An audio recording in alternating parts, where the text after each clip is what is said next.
Lorsqu'on a un métier passion, difficile de raccrocher quand vient l'heure de la retraite.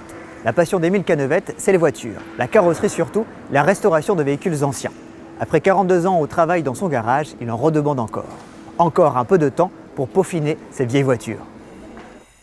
Garagiste depuis 1963, Émile a une passion, remettre en état de vieilles voitures.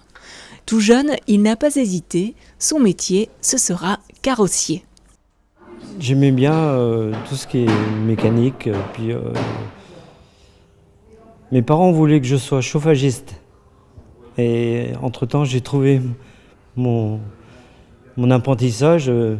J'ai biaisé un peu, si on veut, leur souhait. Et je suis devenu carrossier. Faire quelque chose avec ses mains, d'avoir un résultat. Bon, changer un pare-choc, c'est une voiture moderne. Aujourd'hui, on démonte des boulons. On remet un autre, bon, on n'a aucune sensation, quoi. Tandis que quand vous voyez restaurer un véhicule comme ça, bon, quand il va être fini, vous avez satisfaction, quoi. Vous avez fait quelque chose. Émile travaille à l'ancienne, il prend le temps. Au lieu de remplacer, il répare, redresse les vieilles carrosseries. Ses compétences sont reconnues et le garage ne se retrouve jamais sans une vieille voiture à restaurer. 2 chevaux à la Floride, à la 404, à Jaguar, Aston Martin, j'en ai fait. Si vous voulez, c'est tellement sentimental que chaque chose rappelle quelque chose, quoi. C'est les meilleurs souvenirs d'enfance, voilà. Ce véhicule, cette Mercedes, appartenait à mes parents. Ils ont acheté cette voiture en 1967. Et puis bon, elle est restée un certain temps, si vous voulez, dans un garage. Et j'ai essayé de la faire restaurer avec 2 autres personnes. Ça n'a jamais été parfait. Et j'ai eu l'occasion de rencontrer Monsieur Cannevette.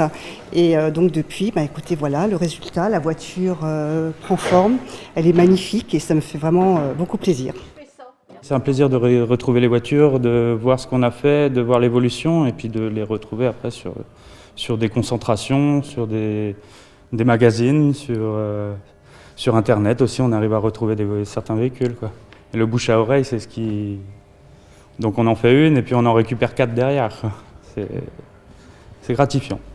Pas non plus réfractaire à la modernité, Émile utilise des techniques au goût du jour pour la création des teintes de peinture des carrosseries. J'ai un labo de peinture, mais là c'est moderne, c'est sur ordinateur.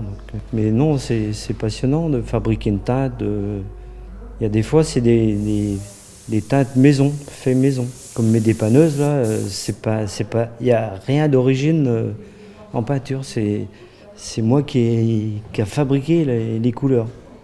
À l'âge de la retraite, Émile continue son activité comme le permet la législation pour les artisans. À ses côtés depuis le début, sa femme est sur la même longueur d'onde. Il n'est pas encore temps de raccrocher. Je veux que ça dure le plus longtemps possible. Je ne suis pas prête d'arrêter.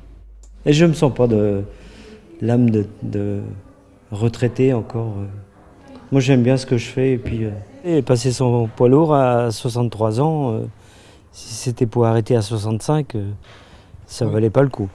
On est comme on dit, les Saint-Bernard de la route. Moi c'est mes joujoux là. Les camions c'est mes joujoux. En plus des vieilles voitures. Depuis 10 ans, Émile a pris aussi le temps de transmettre les gestes et les savoirs.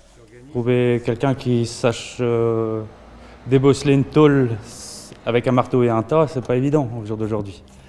Et bon, c'est un métier qui commence à se perdre. Et j'espère aussi le transmettre ce métier à des jeunes qui veulent en apprendre, quoi. Mais il y a encore plein à apprendre, hein. Il y a encore beaucoup à apprendre.